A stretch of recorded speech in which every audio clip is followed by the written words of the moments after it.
If you want to know how to add recording and sharing capabilities to your VR experience, then this episode is for you. So let's get started.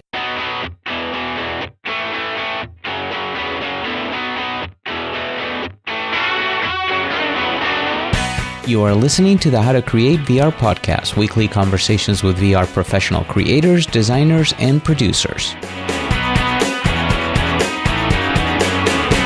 Hello and welcome to another episode of the How to Create VR podcast, where I speak with professional creators, designers, developers, and producers who work in VR, AR, and MR projects. I'm your host, Marcelo, founder of howtocreatevr.com, where you'll find more episodes of this podcast, our meetup, and blog, and soon lots of how-to tutorials. If you want to learn how to create VR experiences, then check out our site. My guest today is Todd Hooper, founder of VREAL, a platform that allows you to record and share VR experiences. Prior to VREAL, Todd was the VP of Online Services at Unity. Welcome, Todd, to the podcast. Hey, Marcelo. Thanks for having me. It's great to be here. I'm glad to have you here. I actually downloaded VREAL on Steam. I believe it's a free download right now. Correct. Tried it out. Pretty cool. We're going to get into that in just a second. But before we do, why don't we talk a little bit about your background and how you got into VR? Sure. Let me see. Well, I guess I was lucky, as a kid, got started with computers pretty early and got into video games as a teenager, wrote my first couple of video games that are still out there. And so I've had a kind of lifelong interest in the technology. Took a detour and went off and did enterprise most of my career and then came back to games about 8 years ago. So I've been working in the space for about 8 years professionally. As you mentioned, before this company, I was at Unity for a few years, and that really gave me a really good exposure to what was happening in the gaming business. And also, I got kind of a front row seat to what was happening with Oculus and virtual reality. So that was really when the seed was planted for me. I definitely had been, like everyone in the space, reading about it for many decades. I had a chance to use one of the very early VR systems back in the day, but it wasn't until I got a DK2 at home and started to play around with it that I started to kind of feel like, wow, this is pretty exciting. And then I remember specifically the day that I got a call from Valve, and the Valve office in Seattle is just across the street from where Unity's office is, and they said, come over and see something under NDA that we're going to be announcing in 6 months. And of course, that was the Vive. And I knew, at first I put it on, I thought, wow, this is pretty cool. And then, within 10 minutes, I'd kind of completely lost track of the fact I was standing in an office in Seattle, and I was on some other planet doing something. And that's crazy, really when right? the seed was planted. The seed was definitely planted then. and I think that experience is similar for everybody, that it, like, there's two dates in somebody's life after they tried VR. It's prior to VR and the date after VR, I think. Yeah. I mean, it's like, exactly. Once you try it, it's hard to explain it if you've never tried it. But once you've tried it, you get it immediately, right? It's one of the things that I've found, over the years with VREAL. I mean, the company's coming up on its third anniversary, and it is so difficult to explain VR and all the different concepts and all the different apps in VR to people that have no experience of VR. It's difficult enough, even if, you have VR experience, right? Like if you're talking to someone else who's a VR expert, you can kind of get on the same plane. But for people that don't have any experience, it really is a contact sport. And you really need to get a headset on people for them to understand really what the impact of virtual reality, mixed reality is. It's not something you can just philosophize about. It really is something practical. Definitely. And that also may explain a little bit of why the adoption rate isn't as quick as we're all hoping it would be, right? Because it's not like the web where you just pass a computer and you see the web there and you go, oh yeah, this is cool. I can buy stuff on Amazon. VR takes a bit longer, like you said, to explain. Yeah, I think that's true. I think also, we're suffering from the classic technology adoption life cycle, which, we're kind of in the trough right now. Things are always overhyped at the beginning. I guess the hype really started with the Oculus Kickstarter and the Facebook acquisition. That was kind of the ramp up, and now we're on the other side of that ramp. But, it doesn't really matter. If you look at all of these different tech trends over time, they always have this kind of slump where people kind of throw their hands up and say, hey, there's not, 200 million VR headsets out there today. Anyone who really believed that was probably drinking the Kool-Aid. And really, given where the technology is today, we knew that it was going to be a much, much slower ramp than perhaps people thought a couple of years ago. Right, but this time it's for real, right? I mean, VR has been around since the 90s, right? But this time it's really it's staying here. Is that your take as well? Yeah, I think so. I mean, if you go back to Ivan Sutherland, it's arguably been around since the 60s. If you look at some of his experiments with like the sort of Damocles device and some of the things they were doing, and Tom Furness is a local professor here at the UW, those people have been working in the space since the 60s and 70s. It's only in the last 5 to 10 years, we've really had the computing power and the hardware and the material science to actually get the headsets down to something resembling a consumer device. So that's amazing progress. Yeah, the last 10% will take us a little bit longer, but I remain optimistic. I back you up 100% on that. So you were at Unity, and we'll just talk real quickly on Unity because that must have been a pretty cool, exciting place to be. And it sounds like you were there prior to this whole VR thing really taking off, and Unity and even Unreal putting a big focus on VR. Were you there during that transition? Yeah, I think when I started there was prior to the DK1. I think I got my first DK1 demo at the Unity office in San Francisco. So it was an exciting time. Obviously Unity's a really interesting company. Definitely doesn't fit the profile of your normal tech startup, having come out of Denmark and being around for quite a while before people really knew what Unity was. But incredibly successful in terms of a tool that enabled developers to create amazing things at a level of technology that 10 years ago would have been like the cost of a mortgage on your house. And that, the whole Unity slogan of democratizing development is something that the company took really seriously. And so it was a really cool experience to work there because you definitely get a lot of love reflected back from the developers when you literally go somewhere and have a Unity t-shirt and someone will stop you and say, oh, wow, I'm working on a game in my part-time with Unity and thanks for such a great tool and for making it freely available. It's not something I'd really had experienced before. And so it was really cool getting to know a lot of those developers, and the range of them is amazing, from people that are just getting started that taught themselves to, some of the biggest gaming companies on the planet. It was very cool. You were like a rock star. I don't think I was like a rock star. I think the company's like a rock star, and the product is the rock star. And but just the being company's around done a good that. job. Yeah. It was definitely a lot of fun. Yeah. What is your favorite VR experience as of today, and why? I'm sure you've tried tons of them.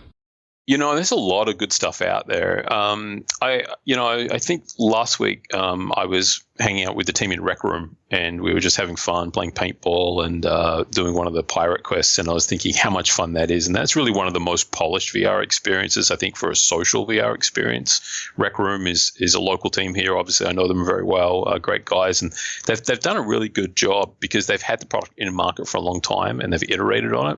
And so it's extremely polished. It doesn't suffer from a lot of the UI deficiencies that you will often see in this kind of first generation VR product. So I think for social VR, if you haven't tried Rec Room, it's kid friendly. They've done a lot of work to make it very, open and friendly to people. I think that is excellent. And if I was to put my gamer hat on, I think Superhot. I mean, there's a lot of great games. I love Arizona Sunshine. That's a great zombie game. Superhot, I think, kind of really touches that wish fulfillment of the Matrix kind of thing, where you're almost, the things that you see in movies. And it's a hard game. It's super quick moving, very violent, but it is pretty amazing to play. And it's really amazing to see someone who's really good at it too. Like you think you're good at it, and then you see a speedrunner and you're like, whoa. So that's the kind of game that, I like that kind of challenge. I'm not someone who actually goes in for games that are usually brutally punishing, and I find it's just easy enough for me to feel mastery, but makes me come back wanting to do more. That's a game that I always go back to. I love that game. Yeah. I'm currently into In Death. I don't know if you played that game yet. I did play that. Yeah, that's from Solfar in Iceland, correctly?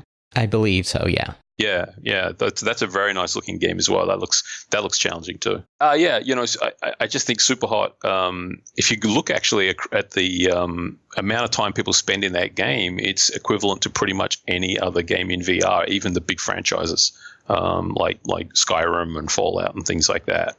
So it's very interesting that a game that is somewhat simple in concept, but not something that we've really seen before outside VR. I mean, I know originally it was not a VR game, but when you're in VR, it's quite different. That can be as engaging as something that's got thousands of hours of playable content in it. Definitely. And it's interesting on Superhot because my son got a teenager and he used to play it on the computer, just the 2D version, the flat version.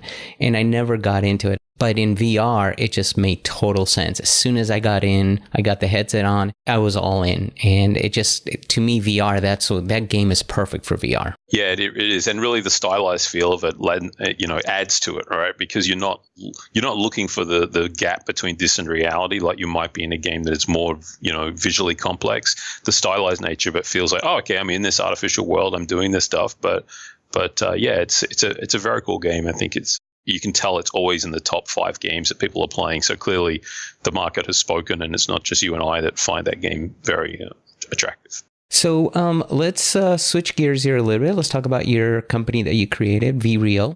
And why don't you give us an overview of VREAL? How does it work? Yeah, absolutely. So really, if you think about where did VREAL come from, as I said, I was at Unity and I got to see the early stages of the current generation of VR tech. And that was very exciting and got me very excited because, I'm a gamer. I've been a gamer my whole life. And I can see, as we were just saying, a lot of people are going to move to VR as a gaming platform.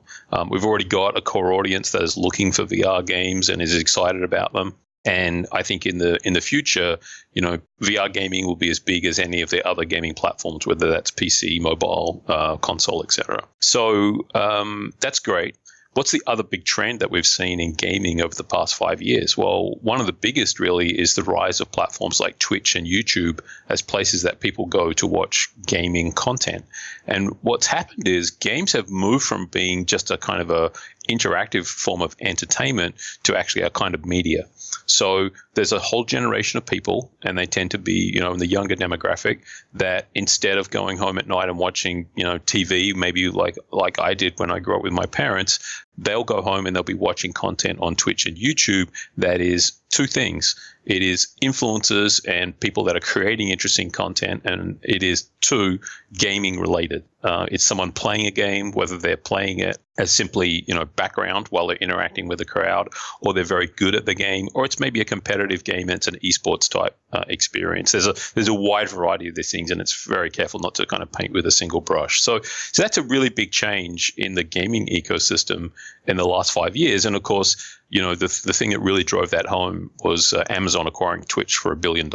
YouTube is a little harder to see inside because it's privately held by Google. But if you look at YouTube and Twitch, you can clearly tell the majority of content on there is gaming, and there's this audience of people now that if you want to reach that audience, that they are on those platforms. So that's great. There's a single assumption around gaming content on those platforms, and do you know what that assumption is? The assumption is pretty easy. It's the game is on a flat screen. And, we're going to use video to take that game from my screen and push it out onto all these other screens. And that works great when it's a flat game and you're watching on a flat screen. But the minute you get into VR, things start to change a little bit, right? I'm not looking at a flat screen anymore. I'm in this interactive world. And video, you can use video in VR, and people have used 360 video.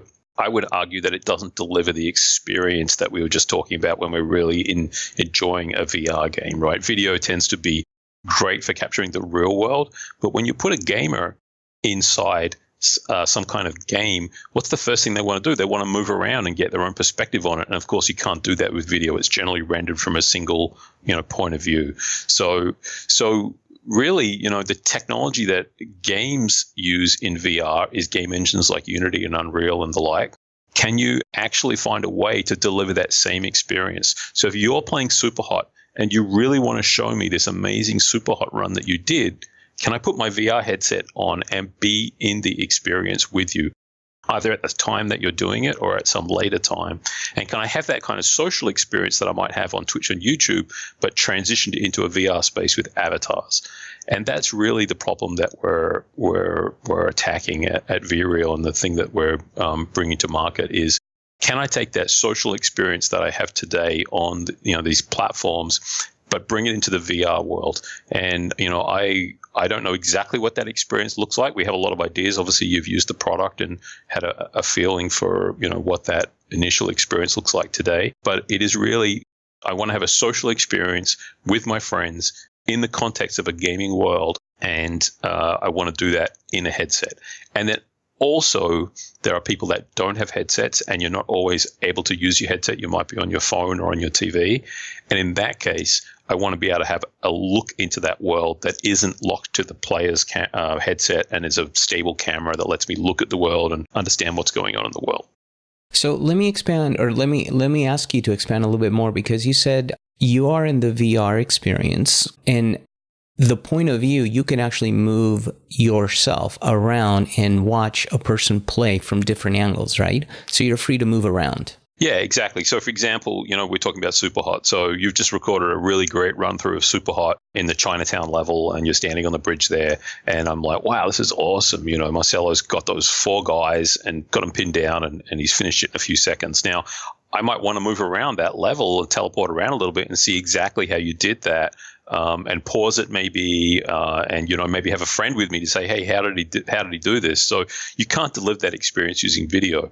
However, the game engine has all the information necessary for me to actually move around that level, right? The game engine knows how to re-render the world from any point of view. We know the assets that we use to render that scene of Superhot, and we recorded your motions and the motions of all the particles and the things in the world, all the audio.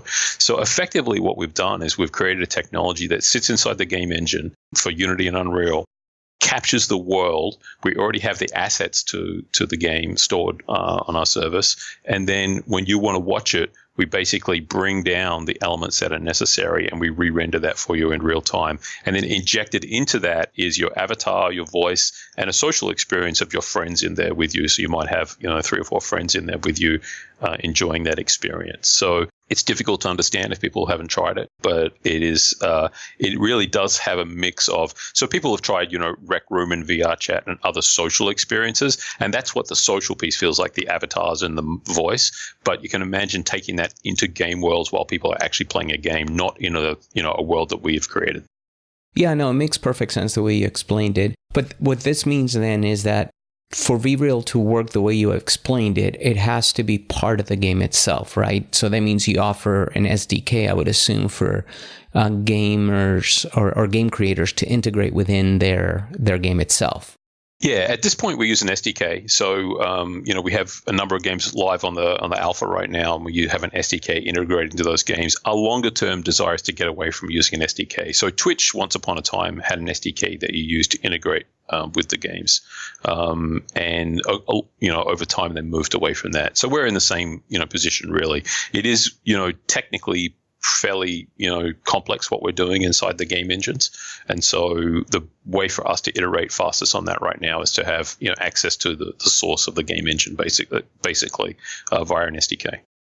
So if you don't have an SDK, what's the future then for integrating? Yeah, there's ways to do that, and we haven't really talked broadly about that yet, but we'll be talking more about that now. But really, I think about it in a different way. I think about it that what's most important is not really the how, because we're solving the how, and I feel like we've made a lot of progress on that. As you've seen with the alpha, it's possible for you to go in and have that experience inside a game. What's most important is the why. What are people going to do, and why are they going to be in that game together? Do they just want to get in there solo and watch someone else play? Do they want to interact with that person live? Do they want to do it on demand in a kind of recorded experience? Do they want to have a social experience in there? Do they want to watch funny games? Do they want to watch esports? Do they want to watch something competitive? Those are the questions that I think we're very focused on answering, over the coming years. What is the experience that they want to do? Because if you go and look at the streaming platforms today, if you look at Twitch and YouTube, there are many games on them, but actually the top 5 or 10 games are the majority of content. And that number doesn't change very quickly. It doesn't change on a day-to-day basis. It may move a little bit over the months. But it seems that what happens is, people find a genre or a game that they like, and then as a streamer, they kind of put their personality on the way they play it and the way they interact with the audience. And that really is what becomes the content. It's not just purely the game. People actually, I would argue, don't come to those platforms necessarily just for the games. They come there because they really love the influencers on those platforms, and each one of them has something very unique. And, you're not talking about people that came from media school, stepped off, Fifth Avenue in New York and are highly polished. I mean, a lot of the younger people that have created their own channels on Twitch and YouTube, it's very authentic content. Some of them come from very humble circumstances. It's very inspiring to see how they have used just the force of their own personality and their own smarts to create these really amazing communities around themselves. And we've only just started to see the tip of that iceberg. You probably saw a few weeks ago, Ninja, a very popular Twitch streamer, playing a stream with Drake, and they hit an all-time record of 600,000 people watching live. You got to imagine that, the media world suddenly woke up and said, "Oh man, we finally realized why Amazon paid $1 billion for Twitch now." And it's interesting that that's very generational. When I was out there, and so, the founders of Twitch are people that I know fairly well. One of the founders, and he expressed to me how when they started talking about Twitch and they were raising venture capital, it was difficult to find investors who understood that. And why is that? Simply that the investors don't really fall into the gamer demographic. They're probably too old, and they probably are not people that play a lot of games. But interestingly, one of the things I found, and I found very much the same. It was challenging talking about virtual reality and streaming, two things that are still fairly new in the technology space. I would find a lot of investors related to it through their kids, and they would say, "I don't know a lot about this, but I know my young kids watch this guy called Lyric on Twitch, I think, and then maybe they follow some Minecraft streamers on YouTube." And it would depend on the age of their children. If they're younger, they would tend to be Minecraft YouTube streamers. If they're older, they tend to be trending maybe towards Twitch. But it is something that they would see vicariously through their kids, because it's something that I honestly think that the whole phenomenon of game streaming was caught a lot of people by surprise. Definitely is a generational thing. I have a teenager and he's into League of Legends, and he's like, I think number 3 or number 4 best player on something. He always tells me this stuff, it kind of like goes exactly, over my head. But yeah, definitely. And it's interesting you said that, because I just came from NAB, National Association of Broadcasters conference in Vegas. They had a whole section on esports, and it was the first time I saw that I can remember seeing it at NAB. So that just says something about that whole market right there. Yeah. So if you, obviously you believe in the future of virtual reality, then there will be an equivalent to something like a Twitch or a YouTube type social game related influencer experience in VR. But I don't think it'll be built on the same video tech. So there's a disruption opportunity right there. There is some new kind of technology coming down. It's a new platform, virtual reality. In fact, it's numerous new platforms. Is there a way to bring some of those concepts and some of the same business model even, but bring that into this new world? And that really was kind of the genesis of VREAL. I don't pretend to have all the answers. I am also very aware that you can't repeat what has gone before. So I think we've put ourselves in a position where we've built some very cool technology, and we've got a lot of people that have shown us that, hey, this is the kind of thing that we want to do. And we're now in the really interesting stage of starting to actually open that up to more and more people this year. So let's talk a little bit about the integration portion of this, because, my audience are developers, and we don't have to get into the nitty gritty of it, but give us the overview picture of a developer, the big picture of if a developer wants to integrate this into their indie game. What's the process? Yeah, so we tend to be pretty selective on the integration. It's not something that we see that we'll put out broadly in the short term. I think that's quite a way out. One of the reasons for that is just keeping a certain quality bar of content on the platform. We experimented very, very early with integrating a lot of games, and we decided that there are, although that we want the content creators to tell us what games they want. Ultimately, if I've got a game that I put it on the platform, but no one's interested in that game, that doesn't really help anyone. So we've looked at, we go to the content creators, and it's interesting because the content creators, this is something that I learn over and over again. If you have the ability to create this amazing social experience around yourself and your force of personality while playing a game that somebody else developed, you look for certain things in those games and you play the games in a different way. I'll give you a great example. The first game that we ever had live on VREAL is Surgeon Simulator from Bossa Studios in the UK. It's a great game. The flat version of the game sold, quite a few million copies. It's very popular. They brought out a VR version, and we played it a lot here. And I mean, I've probably spent hundreds of hours in that game between demos, testing. It was the very first game we had up and running that wasn't built, as a demo by ourselves. And every time I put a headset on a streamer, so we did a stream with some streamers down in Burbank a few months ago, and we did some in Texas last year, and we also did a little show on Hyper RPG last year where they streamed a live kind of talent show on Twitch that was filmed inside Surgeon Simulator using kind of VR cameras with VREAL. They find something in that game and they do something that I never would have thought of, and it's hilarious too. Like, one guy was doing this operation, the eyeball flew out, and he pretended that he ate the eyeball. And another guy was crawling around on the ground, and he found something underneath the control panel. It was like a Pokeball or something. And I was like, I've been in that room 1,000 times, and I never once thought to actually get down and look around and on my hands and knees and find something like that. So there's a certain kind of force of personality and instinct for creating entertainment, and that's what the content creators really, really bring to it. And so that is the area that we're really focused on. We actually have a backlog of developers that would like to be on the VREAL platform, but we're, with the games that we have now, we have more than enough content that we have for people to start stream. So, in terms of for your audience, I would say if you think that you want to create some great content, then sign up for our alpha and find a game that we have. We have 4 games live right now, and then go into that game and create something interesting that is fun. If you're a developer, then I think you really should be talking to content creators about the kind of game that they're more likely to play. Surgeon Simulator, a lot of people say to me, well, that game came out a couple of years ago. Isn't it kind of tired?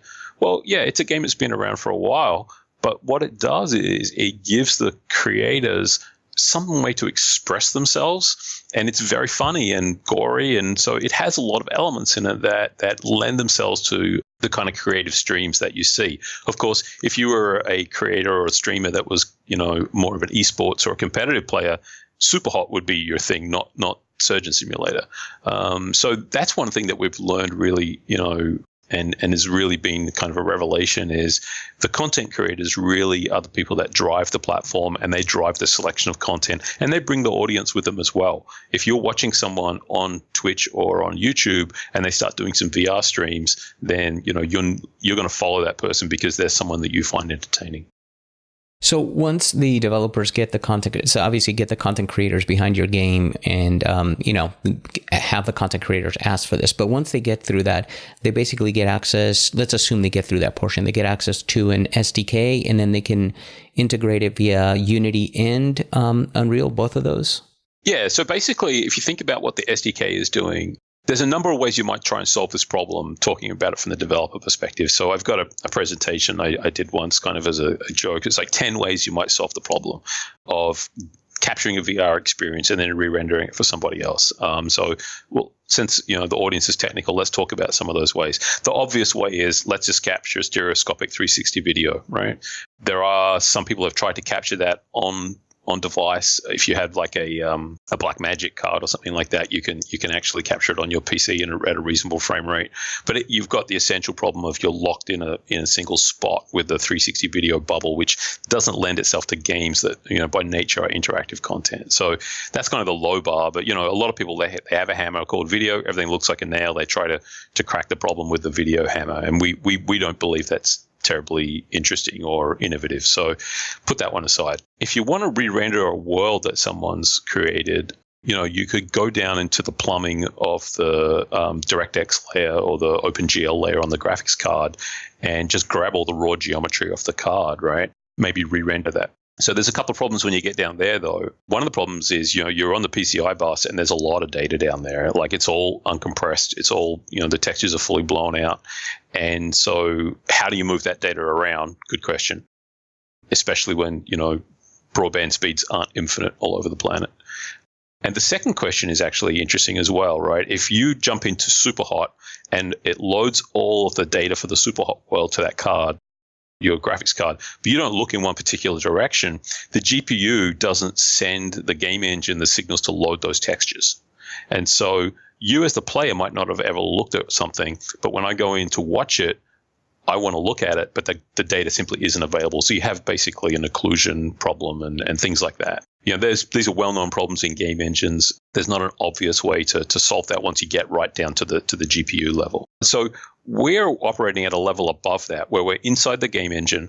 We understand the assets that are in the scene, and we're tracking all the transforms that are happening in the scene. And you can think about it kind of like as like video, right? A video codec brings a bunch of pixels in, pushes it through a codec, and creates something on the end that looks like the original scene.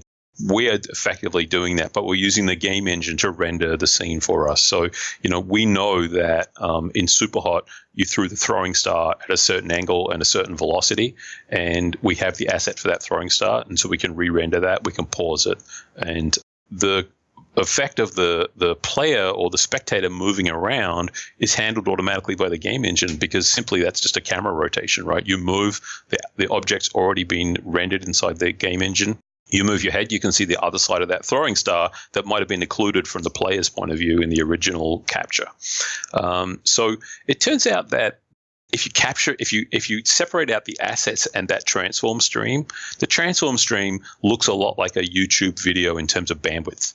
It's not crazy like it would be if you went down to the actual card and looked at it, because we're operating at a higher level. We're not capturing every single vertex. We're capturing at a slightly higher level. And then you have the problem of, okay, but I do have all these assets up front that I need. And so you saw when you loaded VREAL, we cache those assets and we start to download them as soon as you install the app. So we know that, in Superhot, it's not a terribly large game. There's a certain number of assets that we're going to need. And we start to grab those immediately when you install the product. So if you say, now I want to watch a Superhot stream, we can start that stream for you pretty quickly. And then you can think of the social experience as like a separate layer running inside the same context of the world, but effectively a real-time layer that runs separate rendering and audio threads from the actual world renderer. So that's kind of the long and the short of it. We've been pretty successful in understanding how the game engines do what they do. A lot of people look at what we do and say, wow, that's if you don't understand game engines, it's difficult to understand how it might work. And so, we've noticed a lot of companies that try to build tech like this will come at it from like a video perspective, and it's a very different technological stack. My CTO, Dan, here, he's worked in games for 20 years. He worked on, the Ultima series back in the day. We've probably got, several hundred years of game engine technological expertise in the engineering team here. And that really is what the technology is built on the foundation of. Now, you're very well integrated into both of the major engines right now. Are you guys looking anything into WebVR, or is this too early for WebVR? Oh man, you should have put this. You should have sent me this as a question earlier. So, I've been a long-term skeptic of some of the WebVR tech. I love the idea. I think the idea, in general, actually, I'll back up and say not just WebVR, but in general, the web as a delivery vehicle for the kind of interactive content that we're used to in gaming. You may or may not remember, but there was a big push for the web HTML5 game engines in the 2010 era as a replacement for game engines. And, there was a whole bunch of prognostication that it was going to replace native code on mobile phones. And of course, it never did. And I think a couple of reasons. One is performance. Ultimately, web browsers delivering game-like content is a fraction of what they do. So I could give you a Unity build that I made 5 years ago and email you a zip file, and you could unpack it on your machine, and almost certainly it would run. If I sent you a link to an HTML5 experience made in a browser 5 years ago, I would wager that 99% of those would not function, right?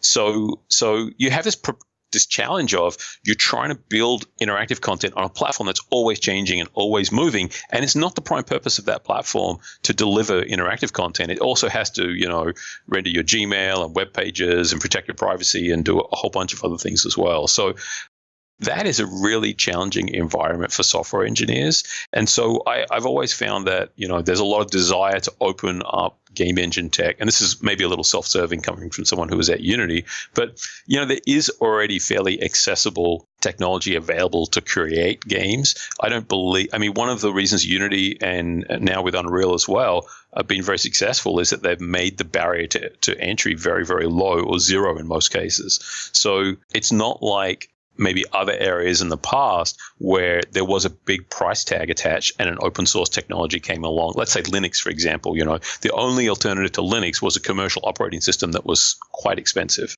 I just think WebVR in many cases, it's taking some of those same concepts into an area where it's much, much more challenging to be successful.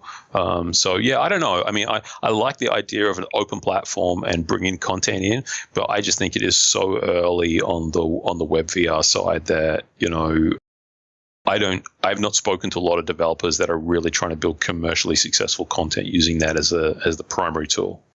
Right. It is pretty early on. I mean, they're talking about renaming it to WebXR and including AR into the WebVR 2.0 spec, and we're not there yet. So, but I was just wondering what your thoughts on that was. What about a similar question to that, but more on the mobile side, like the AR Kit or AR Core? Any plans on that? Yeah, so we see the same tech stack that we have built being very applicable to AR as well. Again, it's early. You can't go and, except for HoloLens, you really cannot go and buy a real HMD that is an AR one. So we've been keeping a close eye on that. Talking to all the major players in the space. But really, because we feel like the how to solve the problem is something that we've invested nearly 3 years in. So we feel like we've made a lot of progress on that. So the real bigger question is, what are people going to do in VR and why are they actually putting the headset on? And that's a problem that we can solve right now. People might look at the Oculus or the Vive markets and say, well, there's not 20 million of them out there. That's not enough people. But actually, there is enough people today using VR headsets for you to put a product out in market and understand very well how people are going to use it. And that is great for startups, because in many ways, if there was 200 million headsets out there, there'd be so many people launching products in VR. It's really hard to get attention in that case. And sometimes as a startup, it's actually nice to be in a market that's a little bit quieter. It's not nice from the fundraising perspective, but from talking to customers, when we actually go and talk to people that are VR enthusiasts, whether they are gamers that want to watch games or the creators that want to stream something, they're out there looking for new things because the market is a little bit quieter. And so they're actually eager to engage. And that's actually really exciting, because then they're saying, well, these are the things I would like to do. If there were 200 million headsets out there, we would be competing with every other large entertainment conglomerate on the planet. Right. But I think we're going to get there. Obviously, if you're just counting desktop HMDs, I get it. But if you throw in PSVR, right, now you're talking a couple million more, and wait until, let's see what happens with Xbox. What is it called? The X model or whatever they call it. Let's see what happens with that. So, and we're getting pretty close here to the end, but I just had a couple more questions. And one of them is towards consoles. Are you guys looking at that as well? Because obviously that could potentially be a much bigger market than desktop. Yeah. So obviously for gaming, PlayStation VR is the predominant platform. One of the interesting things that we've found, this kind of harks back to what I said earlier, is people will watch a lot of streams on console. And so it's a great consumption platform. It's not a platform where people tend to create a lot of streams. If you go and look on Twitch and look at how many people are actually streaming from console, it's usually a much smaller percentage. So when we talk to streamers, they want to start creating content on PC, and then the audience will generally consume on multiple platforms, PC, console, other places. So we've started with a PC because that's the best place for you to quickly iterate on a product.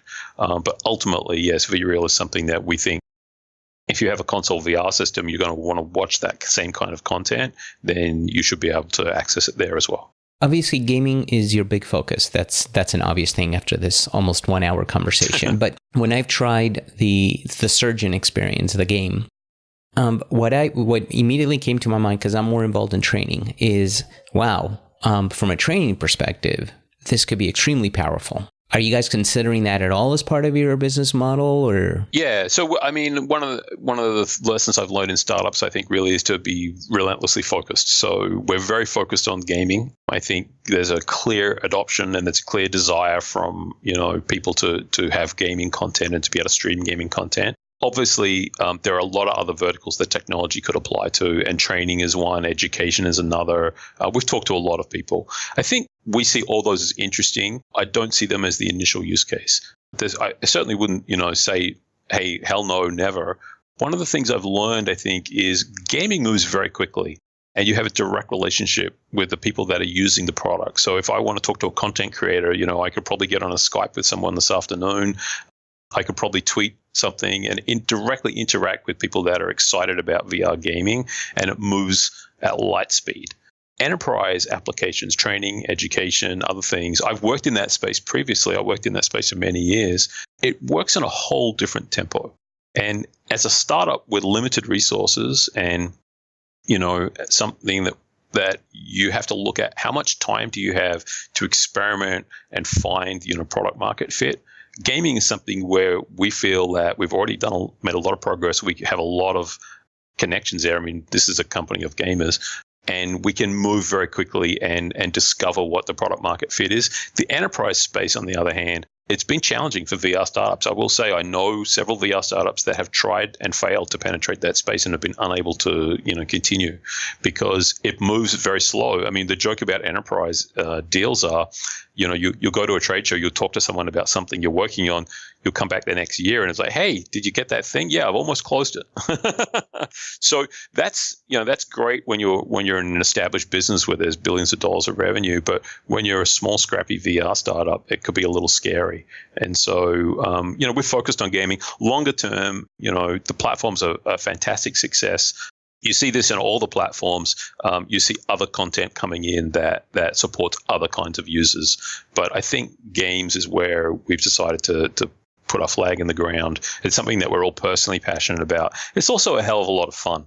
It is. And, that counts for a lot.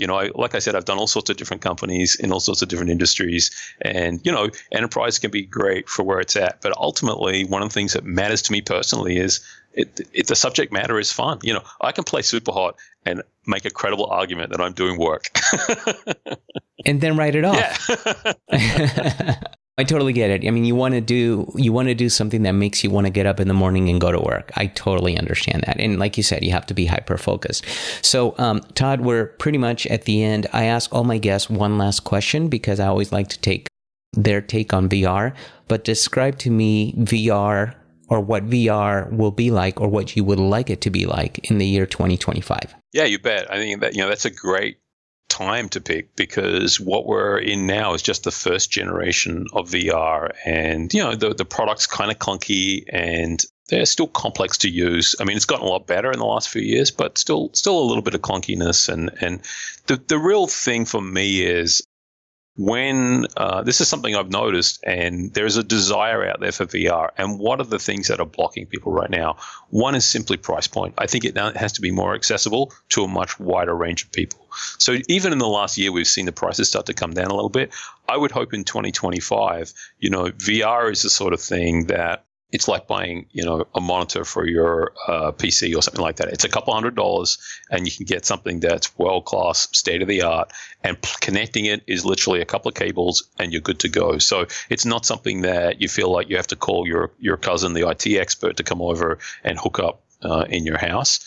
So we remove that barrier to entry. That is a real big thing. So it's available to a much, much broader set of people who aren't just the core gamers who can afford to spend $1,000 on hardware right now. So access is one of the big things. And then the other thing is really the diversity of content. Right now, the market is still pretty small, and so you can build certain sorts of experiences, but they tend to fall into things that we've seen before. And I really think the breakthrough content is going to come from some small studio that's thinking out of the box. Superhot's a great example. It's not something you would have seen on another platform, the VR version of that, previously.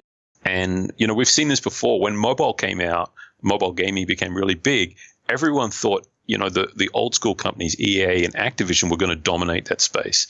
And in fact, it turned out to be this small little company in Finland and another company in the UK that no one had ever heard of that really created the compelling experiences that became the EAs and the Activisions of the mobile space. In fact, Activision ended up, going to buy one of those companies. So I think VR will be the same. There will be experiences that come from what we know today, but there'll be amazing new things that you just couldn't predict. Just like you couldn't have predicted Clash of Clans and Angry Birds before the rise of mobile. Those things are really what I'm looking for. And so really our vision for VREAL is simply to be ready for those great games and those experiences, whatever they are, whatever kind of entertainment they are, when they get here. We want to be ready. Well, Todd, this was extremely fun conversation. I really appreciate it. Yeah, you're welcome. Hey, if people are interested in VREAL, we're in a closed alpha right now. So if you go to VREAL.net, you can sign up for the alpha. And yeah, look forward to seeing you on the platform. We're definitely going to follow you in the progress, and we'll check it out. The URL for VREAL was VREAL.io, correct? VREAL.net or VREAL.io, either of those works. Either of those works. Excellent. Well, Todd, thank you so much. I really appreciate it. And to the rest of you, I'm glad you were here with me. If you enjoyed this podcast, please remember to subscribe, leave a comment, and like us on iTunes or SoundCloud. For more episodes, check out howtocreatevr.com/iTunes or howtocreatevr.com/SoundCloud. If you are ever in the Southern California area, we have a monthly meetup with lots of great presentations. You can join or RSVP for our next meetup at howtocreatevr.com/meetup. Finally, if you're interested in learning more about how to create VR experiences, please visit howtocreatevr.com. So until the next episode, I'm your host, Marcelo Lewin. Cheers, everyone.